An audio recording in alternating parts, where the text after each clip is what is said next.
Well, welcome back, everyone. This is the Ranger Stronghold Allies Turn 2.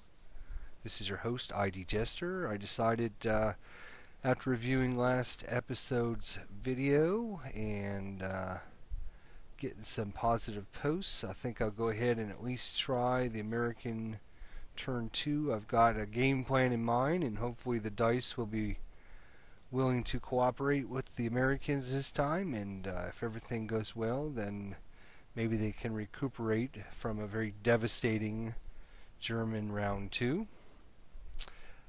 First things first, before we actually start this round, I noticed after reviewing last episode there was a few counters.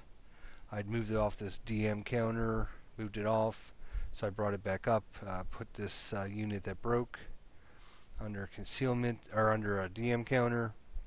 There were several squads that I gave concealment counters to that should not have received them because they're not in concealing terrain, so I need to roll for them first. So if we look at R5 here, we have a full squad, needs to roll 5 equal to or less than 5 on a 6-sided dice. They have to add their unit size. Full squads are 3. So 3 plus 4 is 7, so he does not get concealment. And then this stack up here, we'll just start at the bottom and work our way up. They do get the leadership bonus. So full squad with the medium machine gun. He rolls a 5, plus 3 is 8, minus 2 for the leader, so he does not get concealment. We will do the squad with the light machine gun. It does not as well. We'll do the second line squad. 4 plus 3 is 7, minus 2 is 5, so he does. And the leader is single man counters are 1 unit size, but they do not get their own leadership bonus. So 4 plus 1 is 5. So actually, the squad by itself and the leader got concealment. And everybody else has failed. Let's see if that looks right. Nope, doesn't look right. Let's try that. There we go. Alright, and I think that was all the cleanup from last episode. I was so devastated by the German attack that I just threw me for a loop there, and I didn't get to think about what I was doing at the end of the German turn.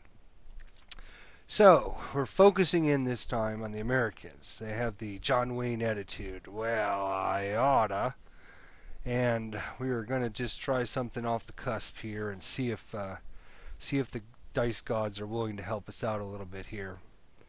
So first things first, we're going to do our rally phase. We're going to try, we get one unit to rally without a leader, so we're going to try and recuperate our full squad down here in M9. He's an 8, but he gets a plus 4 because he's under DM, so hopefully if he can rally, that would be a big benefit.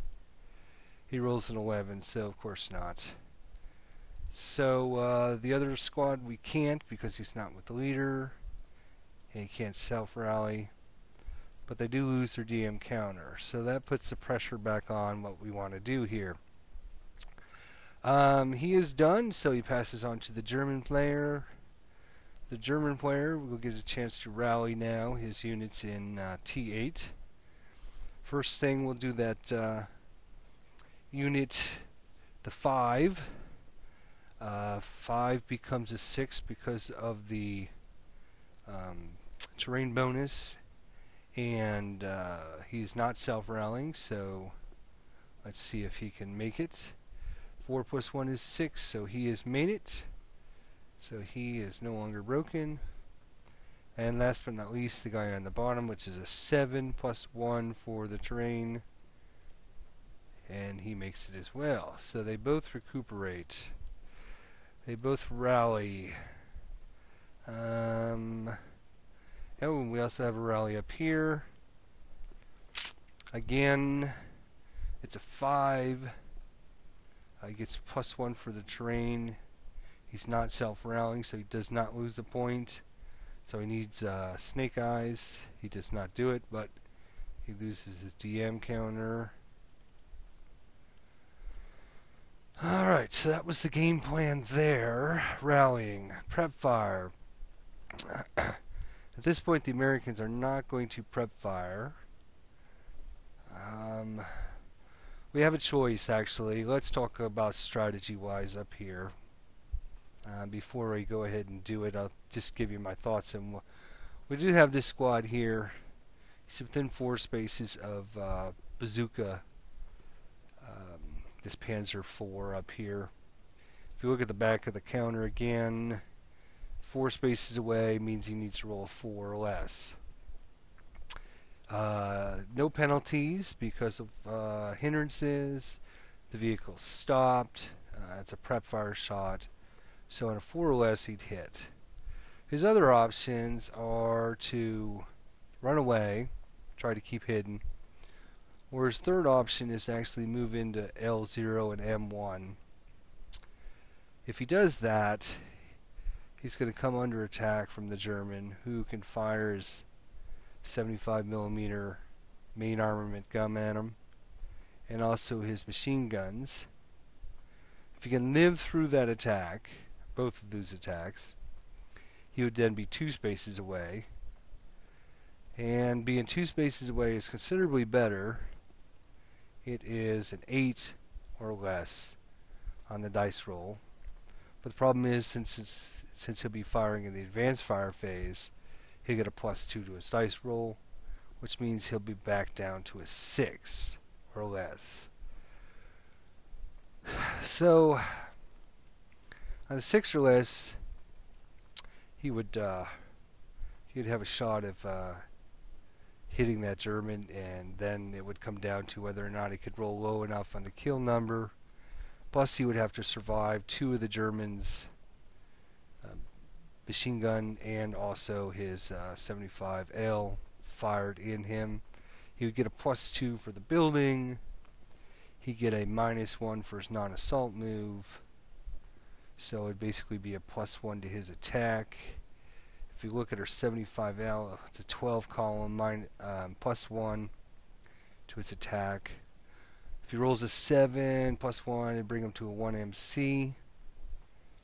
His machine gun fire would be on the 8 column, another +1, so it would bring it to a normal morale check. So he'd have to survive basically two morale checks, or morale check +1s if he rolls normal. If he rolls high, then he might only have to pass one of them. If he rolls low, then that could really put the American in jeopardy. Like I said, his other option is to run away, keep hidden and away. So we'll decide what we're going to do with him last. Down here, this is our main thing here. If we can get our leader down here, these guys obviously won't rally unless there's a leader there in the hex whenever it's the German player's turn. So having this leader get in this hex is huge. But if he, as I mentioned last time, comes up into one of these hexes, he can get mowed over by multiple different units that can shoot at him. So again, what I think I'm going to do here is I'm actually going to use our 747 here, Elite. What I'm going to try to do is throw smoke into Q7.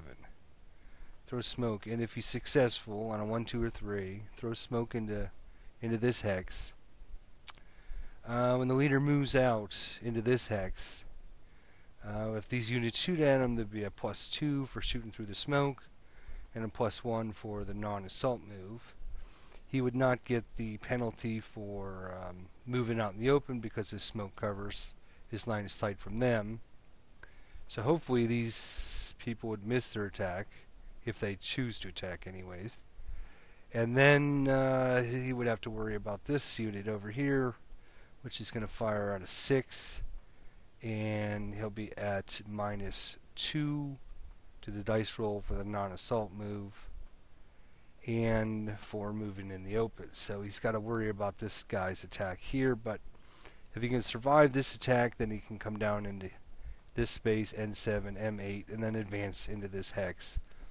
That way when the German player happens, when it's his turn, hopefully we can try to get these guys rallied, get that bazooka man back up, so if this tank comes after us, we have some kind of resistance to the tank. And then in the meantime, this is the game plan. This is my thoughts. Of course, it probably won't work out exactly this way, but after this guy throws smoke, then he's going to move out into P6. If he moves out into P6, again, if these guys choose to defensive fire, they're going to be +2 for the smoke.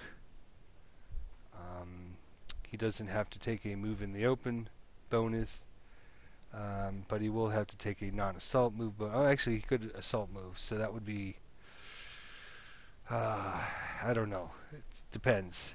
Depends what happens, because if they wait until their defensive fire phase and the smoke goes away, well, I was thinking he could, if he gets into P6, then he can just shoot his bazooka on this guy here. Let's see, 2, 4, 5, 6. Yeah, he could move with the leader, I guess. Tough decisions there. I guess it all depends on what the German player decides to do.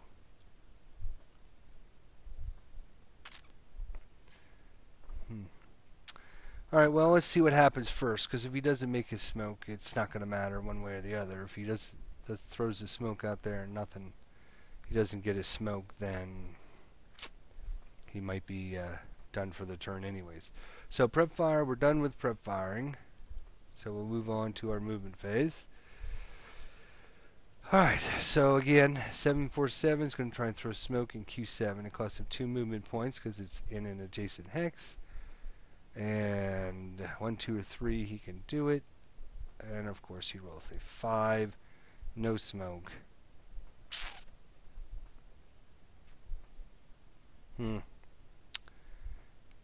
Well, that just... I knew the dice gods were not going to work with us. It seemed to be against the Americans this whole bloody game.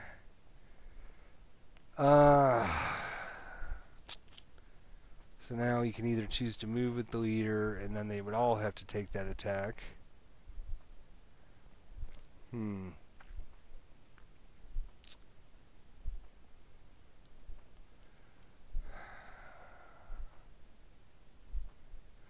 And the other problem is if they move up into 07, because they're spending 2 movement points, these guys would get 2 shots on them each. Bummer.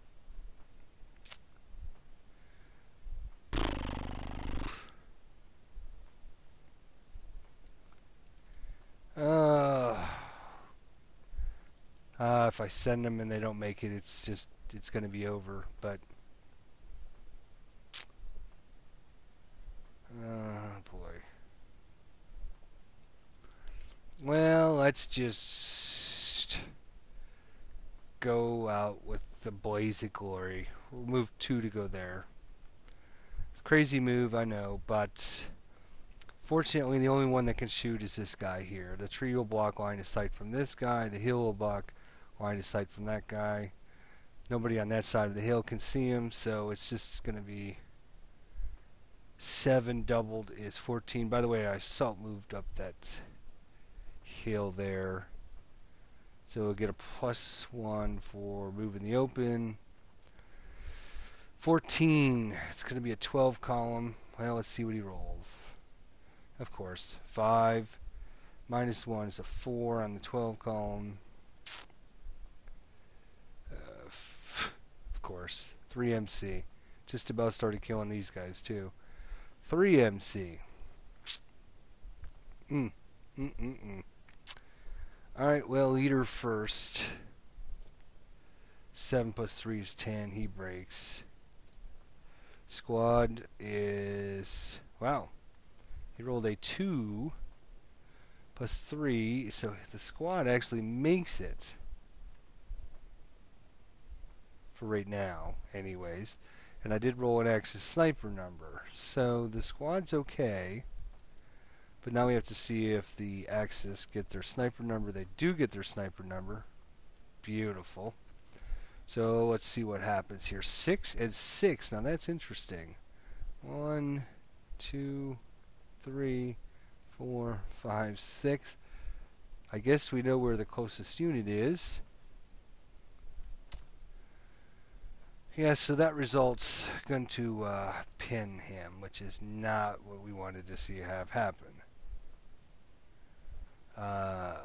So,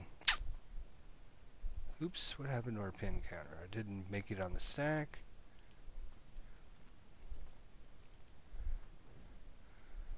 Well, I guess he's not moving then.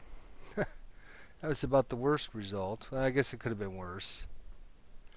Alright, so back to our attack over here. He spent 2 movement points to move up that hill so the German could shoot again. But this time his half fire... Oh, by the way, he gets one of these counters. First fire counter. Oh, by the way, did he get rate of fire on his machine gun? What was his total he rolled? He rolled...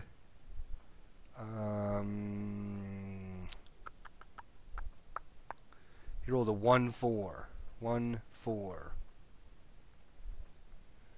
Yeah, because the 7 was... yes, so he rolled a 1-4, so he did get rate of fire in his machine gun. So he can choose to keep his rate of fire or go ahead and fire it again. Let's see. 2 doubled would be 4. I'll just go ahead and fire it again. So 4. Yeah, let's do that. So the machine gun is going to be 3 doubled is 6. 3 doubled is 6. He still gets the -1. Let's see what he does with that. Oh, he rolls an 11. So now they're both first fired. So he missed his second attack. Now, since he spent back to this, he spent 2 movement points to go up the hill. This guy can then spend 2 attacks. And his second attack would be half firepower, so 7 half, just 3.5. So it'd be 2 doubled is actually, let's try it this way. 7 doubled would be 14.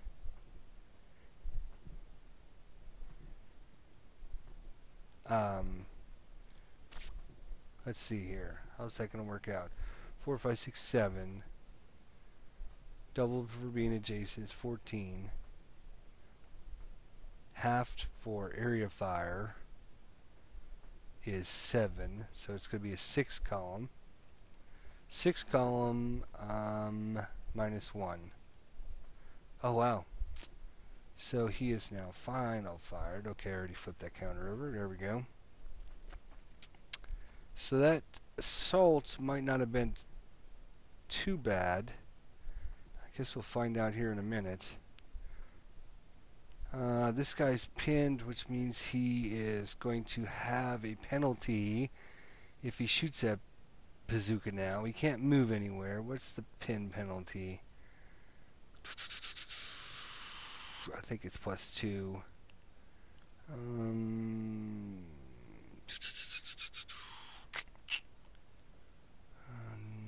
Where is it? Where is it? Where is it?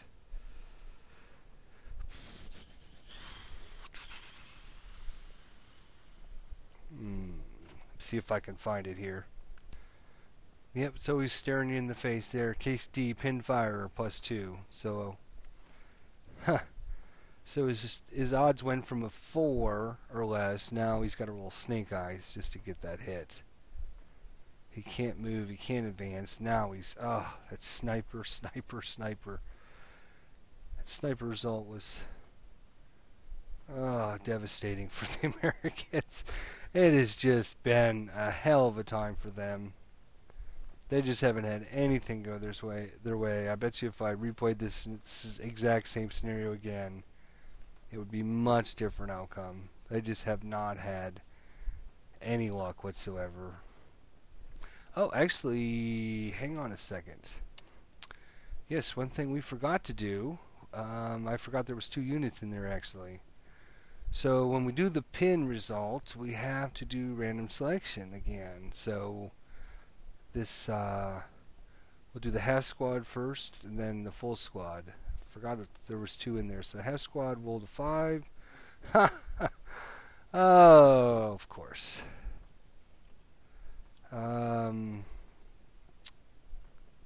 Oops, how'd that work out? Let's see here. So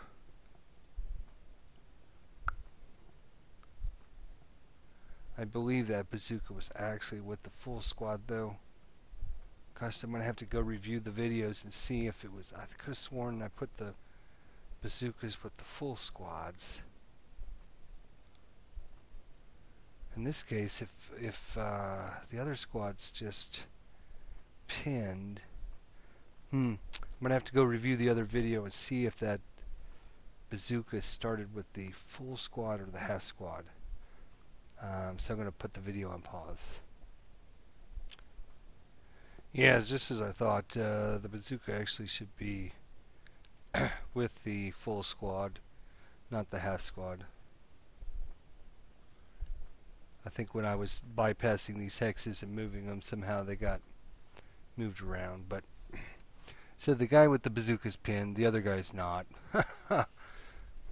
So we might as well move him 2 to move into that hex there.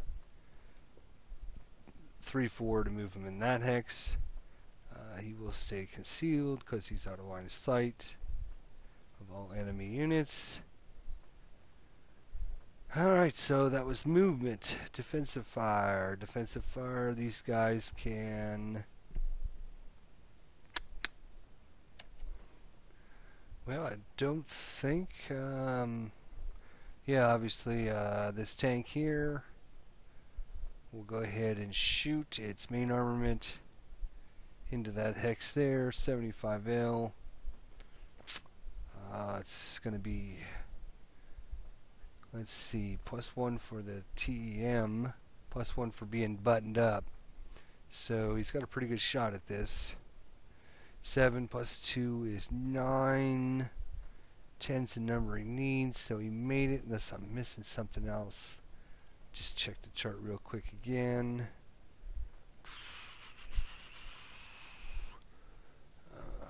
He's not in motion. He's not firing outside of his covering arc. He took the +1 for being buttoned up. So...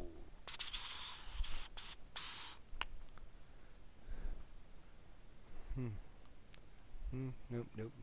I think it's just a +2, I think, actually. So, hits. This is going to be bad. He rolls a 7 on the 12 column, which is a 1MC. 1MC. Type that in here again so I don't forget. Alright, so this guy is 7. He rolls a 3. Nice. So he's resisted his main armament, but he does get a counter on there. And let's see. What was this? Got to remember to look for rate of fire. I keep forgetting that. So many things. Alright, 8 firepower, machine guns. He's going to blast them both into the hex. 8. It's going to be a +1. 8 + 1. He rolls an 8 + 1 is a 9. On the 8 column is a pin task. He's already pinned, so he doesn't need to worry about that. So this guy is final fired. These guys don't have line of sight. They have no line of sight, no line of sight, no line of sight, no line of sight, no line of sight. in line of sight. This tree, it's on a level 1 hill, makes it a level 2 obstacle. He's on a level 2, so anybody that crosses there can't see behind the trees. This guy actually could, though. So he's going to go right down the hex spine. Okay, so he's going to turn his turret.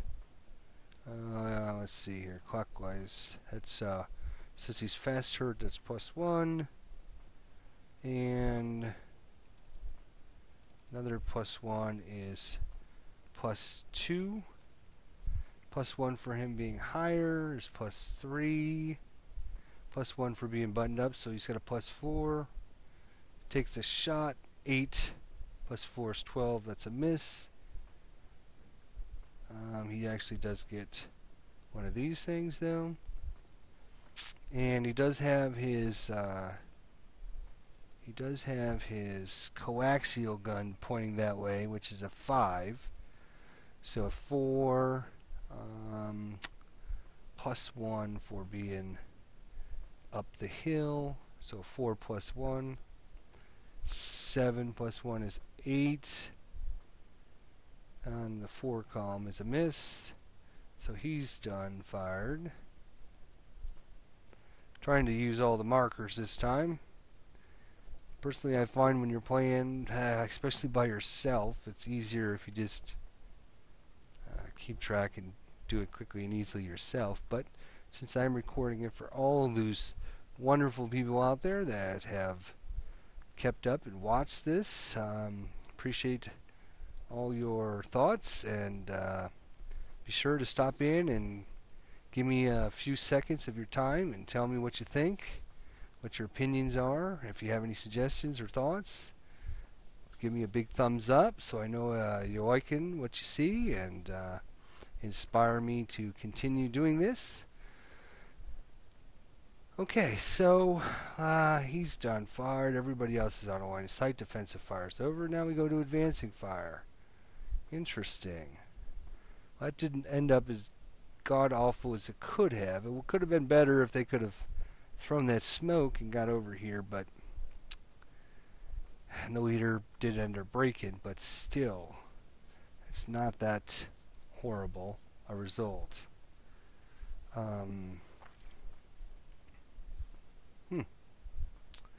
Okay, so advancing fire. So we have our 747 with their medium machine gun. That's 11 firepower. Boy, if they could just get one more little point out of that. Advancing fire, though, is halved. If you look at our underline on the 7 firepower, so he is he gets half of his 7, 3.5, rounded up to 4. So that would be 4 plus the machine gun is going to give 2 firepower is 6. So actually, all in all, not too bad. A 6 shot. Let's see if there's any bonuses, penalties. They're firing up hill, so +1 for that. No leadership bonus. Oh, double because they're adjacent. Yes. So this might not actually be too bad a shot. It's going to be 7, 14, 7, 4, 8, and 8. Boy, we got a double and triple and quadruple and half and split and. Okay, so let's do this again. 7 halved is 3.5 because he's got the underline. It's going to make that a 4. Doubled is 8. Machine gun is 4. Halved is 2. Doubled is 4. So 8 and 4 is going to be a 12 shot. Hopefully my math is not too far off. Hopefully we followed along on that. I might add it up weird, maybe differently than other people, but I still think you're going to end up with the same number I ended up with, which is 12. Unless I'm forgetting something. 3, 6, 3, 4, 4, 8, 4, 9, 10, 11, 12. You have 12. 12 plus 1. Oh, they can't buy a break, can they? That's a big fat miss. All right. Advancing fire. Hmm. Hmm. Well, this guy's got to roll snake eyes to hit this thing. And he would probably...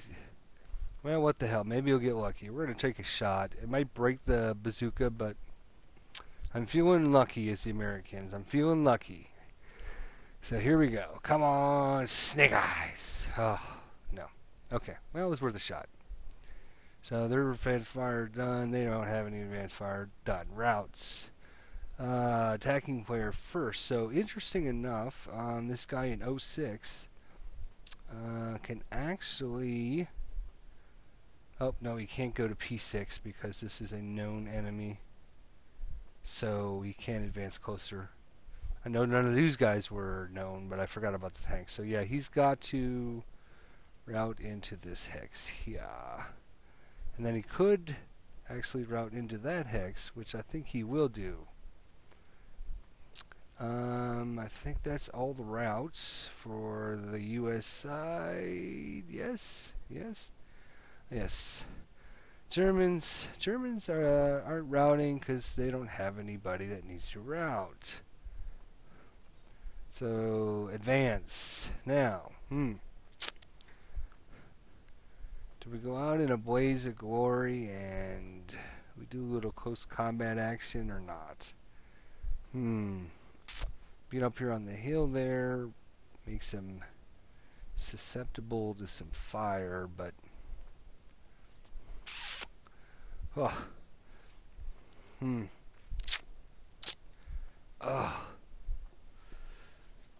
Decisions again. He could go in there in close combat. The guy, he'd be a 7-4.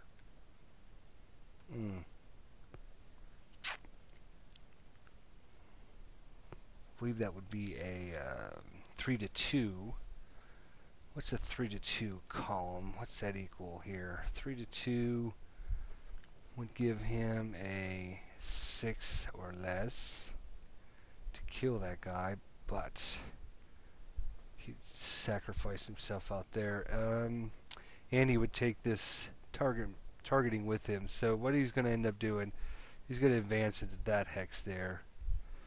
This will stay in this hex because this guy is no longer in his line of sight because this hex blocks it, so target will stay there. Okay, so that was any other buddy to advance. Let's see. These guys can't advance. He's broken. He can't advance. This guy, he could be the winner right there. He could win this all for the Americans. It's not over yet. I mean, it doesn't look good, but once the Germans start fortifying this location, it's going to be really bad. But that little half squad running around could end up winning this scenario. So he'll advance from here to there. Yep. He'll be done. Next, close combat. Almost had close combat, but that guy wouldn't have targeted him. Probably would have moved up there just to put a little pressure on the Germans. They would have had to prep fire, which would have kept them from moving around again. Can't afford to lose any more units, but well, let's see how it plays out. Alright, so concealment gains. Let's see here. This guy is in line of sight, so he won't gain any concealment. This guy's in line of sight. This guy's already concealed, so he's done. We can take off all of our counters. Let's see here. Prep fire, we'll remove those. Defensive fire, we'll remove those. And I believe that is everything for the Americans' turn. I think if there's something I'm missing before I move on here. Let's see. We can get rid of that pin counter. That's gone. I think that's everything for the Americans. All in all, it was not a terribly awful turn for the Americans for chains. It could have been a lot better. I think we had a chance at maybe shooting some of these bazookas, but I don't think we actually got it. We got one bazooka shot off. It just missed the one time from down in this location. But now, unfortunately, the Germans get their turn. But we did manage to survive through 2 turns. 2 complete turns, shall I say. If we can get, the American can get this leader to rally, these guys won't rally until the next American turn. So that's going to be bad. And they're not going to recuperate. If the German comes up here and shoots at them again, then they'll get the DM counter again. And they're never going to rally that way. Although if he comes up here, who knows. Alright, well, at this point, it's still looking very grim for the Americans, but we have to have a positive attitude going into this, thinking there's always a way. If we can get our sniper activated a couple times, maybe we can get a little Yahtzee action on his big stack here and see if we could take out some of his guys like they did P3 and take out all these locations. We get that sniper to come in and hit that location. But probably the German player will be smart and start separating his units so that doesn't happen. So always things to think about, tactics-wise, strategy-wise, and ASL. So that is the end of the Allied phase. We will be starting the Axis phase 3. No concealment gains. Counters are cleared off, so I think I'm ready to go for next turn. So, look forward to watching the German juggernauts roll again on turn 3, but we do have our bazooka man ready to go down here. Shooting and killing this tank is kind of pointless at this point, other than it'll keep the German from coming down too quickly and kicking him out. Okay, well, I will call this video to a close. That's American Turn 2. We'll start the German Turn 3 next episode. Look forward to having you back. Till then, this is ID Jester, signing off.